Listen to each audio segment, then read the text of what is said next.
Hey realtors, it's Jason. Just a quick reminder to diversify your skills. The example for me is that I love door knocking. I love going outside in the sunshine, and I feel like I'm most effective when I see people face to face. Now, at the beginning of this outbreak, the pandemic, my office manager came to me and he said, you know what, hold off from door knocking because it's not safe and we're not allowed to do it, at least for the time being. So at the beginning, it was, a huge bummer, huge letdown, and I thought, what am I going to do? This is my main thing that I like to do. And also to be noted, I hate cold calling, or at least I hated cold calling back then.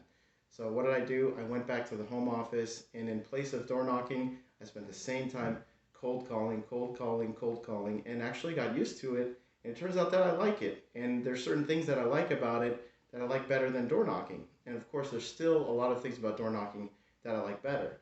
However, I diversified my skills, and a lot of people complain when things happen and things change, and you're not allowed to do the same things that you're used to. Whatever, you just got to roll with it. You got to be flexible, and I think overall that's a key to success too. It's not just to be like in a tight little box and my success looks like this and fits in this little box. You guys got to roll with it, okay? And so the main moral of the story is that after doing all this cold calling, now my office manager said, okay, we're back. You guys can go back and hit the doors. And I'm back at door knocking. It's more fun than ever, but I feel like a certain confidence. I feel like there's certain things that I learned from cold calling. The main thing was this, that I took, if people said no, if it was a rejection, I took it a lot less personal because it's so easy to just go on to the next call. If somebody says no or if they hang up, you can literally just dial the next call, dial the next call. It's a little harder to do that door knocking if you guys went door knocking. If somebody says no, then the door closes. Okay, and even when you want to move on to the next door, you're still kind of at their front doorstep and, going on to the next one.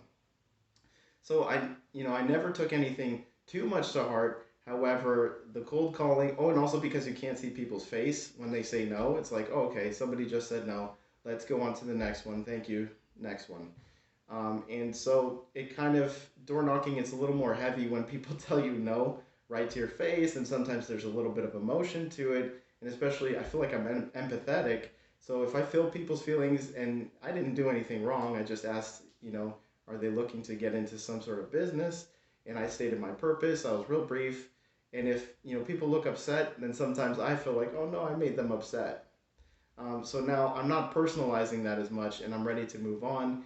And I've been counting my numbers. I'm more efficient door knocking too. And I enjoy it more. I feel less tired afterwards.